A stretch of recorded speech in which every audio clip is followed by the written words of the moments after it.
Hello everyone, welcome back to my YouTube channel सिवाई competition classes. आज के इस क्लास में हम डिस्कस करेंगे केबीएस पीजीटी केमिस्ट्री का जो 2018 का क्वेश्चन पेपर हम सॉल्व कर रहे थे। तो प्रीवियस क्लास में हमने क्वेश्चन नंबर 112 तक सॉल्व कर लिया था। उसके आगे का क्वेश्चन 100 जो 13 वाला है उसको आज हम सॉल्व करेंगे। तो 113 वाला क्वेश्चन अगर आप देखिए तो इसको हम सॉल्व करेंगे। इसके पहले हम आपको बताना चाहते हैं, अगर आप नोट्स चाहते हैं केबीएस पीजीटी केमिस्ट्री का तो हमारे टेलीग्राम चैनल को जरूर ज्वाइन करें और प्रीवियस क्लास को देखने के लिए चैनल की प्लेलिस्ट को जरूर देखें। तो क्वेश्चन नंबर क्या पूछा है हम सबसे पहले इसमें देख लेते हैं। क्वेश्चन में क्या पूछ रहा है, तो the decomposition of N2O on nitrogen and oxygen in the presence of gaseous argon follow second order kinetics. अगर हम डिकम्पोजिशन कर दें N2O का तो हमें नाइट्रोजन गैस मिलती है और ऑक्सीजन मिलती है in the presence of gaseous argon followed second order kinetics. और यहाँ पे वैल्यू गिवन है, के जी इक्वल टू दिया है 5.0 10 की power 11 litre mole inverse second inverse, और एक्सपोनेंशियल की पावर क्या दिया है 30,000 डिवाइड बाई टी। आर की वैल्यू यहाँ पे गिवन है। पूछा क्या है, the energy of activation of this reaction, यानी क्वेश्चन में क्या पूछ रहा है, मेन चीज़ आपको उस पर फोकस करना है, एनर्जी ऑफ एक्टिवेशन। अगर आपने केमिकल काइनेटिक्स पढ़ा होगा तो उसमें आप एक इक्वेशन पढ़ते हैं, एक्टिवेशन एनर्जी कहाँ पे आप पढ़ते हैं, जहाँ पे आप आर्हेनियस इक्वेशन पढ़ते हैं। अगर आपने आर्हेनियस इक्वेशन पढ़ा होगा तो वहाँ पे आप एक्टिवेशन एनर्जी निकाले होंगे। आप देखते हैं कि एक्टिवेशन एनर्जी को ई से डिनोट भी करते हैं। तो इस क्वेश्चन को हम सॉल्व करते हैं। सबसे पहले जो वैल्यू आपको गिवन है आप उसको देखेंगे। तो अगर इसको आर्हेनियस इक्वेशन से कंपेयर करेंगे तो के जी इक्वल टू क्या होगा ए और ई की पावर ई अपान आर टी। तो देखिए ये वैल्यू किसकी है, ई अपान आर टी की होगी, और आर की वैल्यू गिवन है, ई की वैल्यू निकालनी है। अगर हम इस जो आपको मिला हुआ है इसको अगर हम कंपेयर करें आर्हेनियस इक्वेशन से तो के बराबर क्या हो जाएगा, ए ई की पावर ई upon R T. Arrhenius equation को सब लोग जरूर याद कर लें, काफ़ी इंपॉर्टेंट है आर्हेनियस इक्वेशन। इसके अलावा इसके और भी कई सारे क्वेश्चन बनते हैं, हम उसको भी डिस्कस कराएंगे। अब यहाँ से अगर कंपेयर करेंगे तो ई अपान आर टी बराबर क्या है 30,000 डिवाइड बाई टी। टी से टी कैंसिल आउट हो जाएगा, बचेगा क्या, ई अपान आर बराबर 30,000। आर को जब इधर ले जाएंगे तो क्या हो जाएगा, मल्टीप्लाई हो जाएगा। तो ई बराबर 30,000 इंटू आर।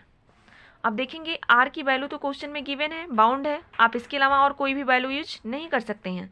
तो आर बराबर क्या होगा 8.3 रखेंगे तो वैल्यू आएगी 249,000। अब इसको हम किलो कैलोरी में चेंज करेंगे तो आपको एक्टिवेशन एनर्जी ई की वैल्यू क्या मिल जाएगी 249 किलो जूल पर मोल। यही वैल्यू आपको किसकी मिलेगी, एक्टिवेशन एनर्जी की।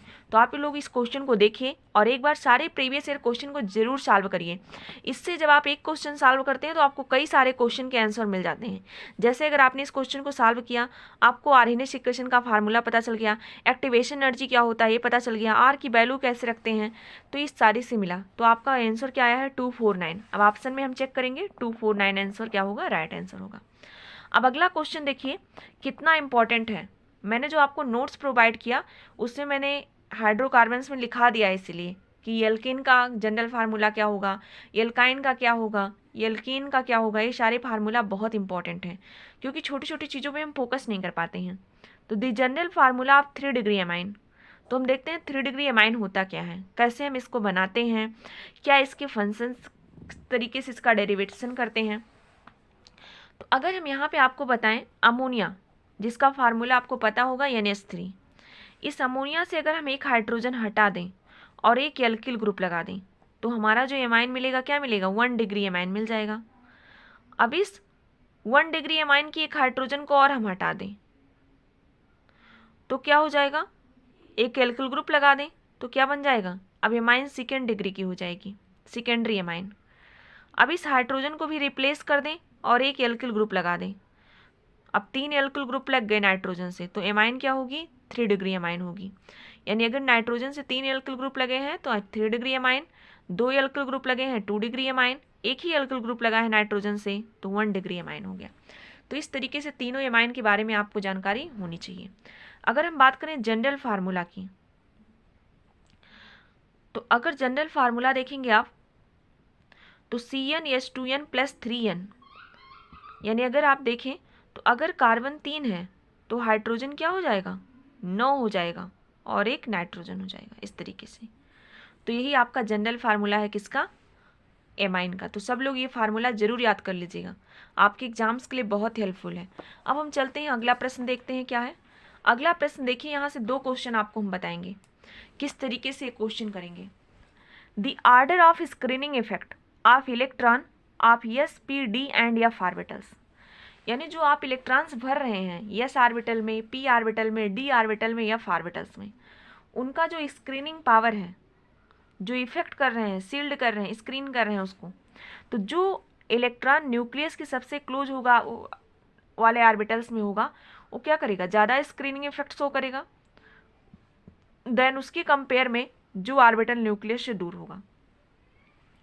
तो अगर हम बात करें आपसे एस पी डी और एफ ऑर्बिटल्स की, तो एस ऑर्बिटल न्यूक्लियस के सबसे क्लोज होगा, फिर आपका पी ऑर्बिटल उससे दूर होगा, डी उससे दूर होगा, और एफ ऑर्बिटल तो सबसे दूर होगा, तो उतना आसानी से स्क्रीनिंग इफेक्ट नहीं शो करेगा। तो सबसे ज़्यादा स्क्रीनिंग इफेक्ट किसमें होता है, एस वाले ऑर्बिटल में, क्योंकि ये न्यूक्लियस के काफ़ी क्लोज होता है। और एक चीज़ यहाँ पे हम और आपको बता दे रहे हैं जो कि है पेनिट्रेटिंग पावर। तो यहाँ पे नोट करिएगा, for the same value of n subshell that is more close to the nucleus has more penetrating power. जो न्यूक्लियस के ज़्यादा क्लोज होगा उसका पेनिट्रेशन पावर क्या होगा, ज़्यादा होगा।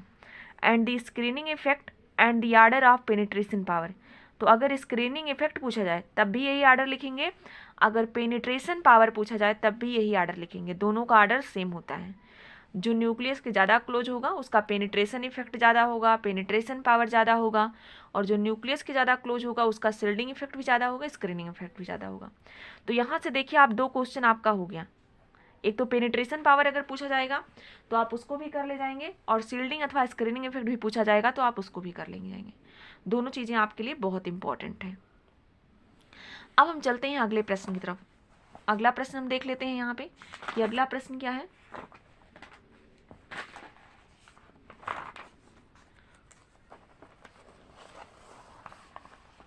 अगला प्रश्न की अगर हम बात करें तो अगला प्रश्न आप देखेंगे, तो अगला प्रश्न है द एंथैल्पी ऑफ फ्यूजन पर gram and the corresponding molecular weight are given for several substance. यहाँ पे एंथैल्पी ऑफ फ्यूजन दिया है और मॉलिक्यूलर वेट दिया है, और पूछा क्या है कि कौन कौन से ऐसे सब्सटेंस हैं जो सेम, जिनकी मोलर एंथैल्पी क्या है, सेम है, जिनकी मोलर एंथैल्पी ऑफ फ्यूजन क्या है, एक जैसे है। तो इस क्वेश्चन को करने के लिए पहले हम आपको कुछ टर्म बताएंगे, उसके बारे में आप देखेंगे, फिर उसके आगे हम इसको पढ़ेंगे। तो सबसे पहले इम्पॉर्टेंट टर्म कौन कौन से हैं हम उसके बारे में एक बार जान लेते हैं कि कौन कौन से टर्म हैं जो इम्पॉर्टेंट है आपकी एग्जाम्स के लिए। तो आप जब क्वेश्चन सॉल्व करते हैं तो बहुत सारी चीज़ों के बारे में आपको जानकारी मिलता है। तो अगर हम बात करें लेटेंटे हीट ऑफ फ्यूजन की, तो लेटेंटे हीट ऑफ फ्यूजन क्या होता है। Latent heat of fusion is the enthalpy change of any amount of substance, यानी कोई अमाउंट ऑफ सब्सटेंस है उसकी एंथैल्पी क्या हो रही है, चेंज हो रही है, जब वो मेल्ट कर रहा है उसी को आप क्या कहते हैं, लेटेंटे हीट ऑफ फ्यूजन कहते हैं। When the heat of fusion is referenced to a unit of mass, जब ये यूनिट ऑफ मास को रेफरेंस करता है तो it is called the specific heat of fusion. तो उस समय आप इसे क्या कहते हैं, स्पेसिफिक हीट ऑफ फ्यूजन कहते हैं। And the molar heat of fusion refer to the enthalpy change per amount of substance in moles. ये सारे पॉइंट आप एक बार देख लीजिएगा क्योंकि आपके लिए हर एक लाइन का काफ़ी इंपॉर्टेंस है। अब इसमें हम देखेंगे delta H fusion is also called latent heat of fusion और एंथैल्पी ऑफ फ्यूजन। इसी को क्या कहते हैं, एंथैल्पी ऑफ फ्यूजन कहते हैं डेल्टा एच फ्यूजन को। Enthalpy of fusion of a substance is the change in the enthalpy, यानी एंथैल्पी में चेंज होगा डिफरेंट सब्सटेंस में। तो the formula for calculating energy needed is given S, तो heat transfer बराबर क्या होगा, यानी डेल्टा एच फ्यूजन बराबर मास होगा into specific latent heat capacity, यानी जो आपका एंथैल्पी ऑफ फ्यूजन दिया है उसको अगर मॉलिक्यूलर वेट से आप मल्टीप्लाई कर दें मास से तो आपको हीट डेल्टा एच फ्यूजन निकल जाएगा। तो यहाँ पे आप देखेंगे क्वेश्चन में आपको गिवन है, जैसे ए का एंथैल्पी ऑफ फ्यूजन गिवन है तो मॉलिक्यूलर वेट भी गिवन है। तो जब आप इसको एक दूसरे से मल्टीप्लाई करेंगे तो आपको यहाँ पे आंसर मिल जाएगा। तो पहले में देखिएगा इसका मॉलिक्यूलर वेट कितना है 18 इंटू 320, तो 18 को 320 से मल्टीप्लाई करेंगे तो ए का क्या आएगा 18 इंटू 320 बराबर 576। फॉर सब्सटेंस बी, देखिए यहाँ पे हम लिख ले रहे हैं नहीं तो आपको कोई डाउट्स हो। फॉर सब्सटेंस बी, अगर हम बी वाले सब्सटेंस की बात करें तो एंथैल्पी ऑफ फ्यूजन कितना है 180 है, मॉलिक्यूलर वेट कितना है 20, तो वैल्यू क्या आ जाएगी 360 आ जाएगी।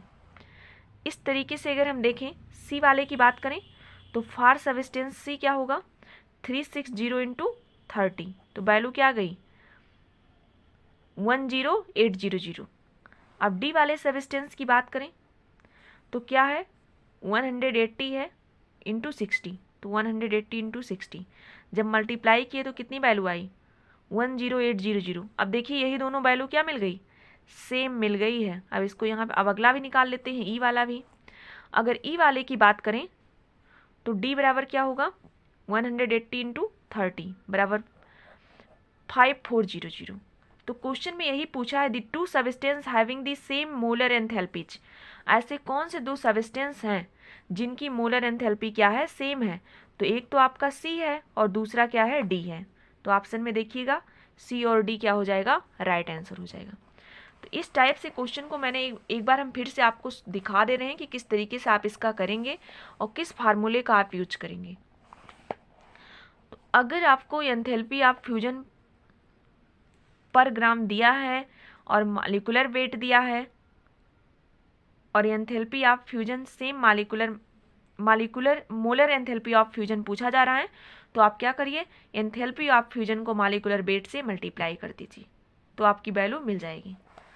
तो इस क्वेश्चन में देखिएगा किसी को अगर किसी क्वेश्चन में कोई डाउट हो तो आप प्लीज़ हमें कमेंट जरूर करिएगा। तो इसका आंसर क्या होगा C and D having the same molar enthalpy of fusion.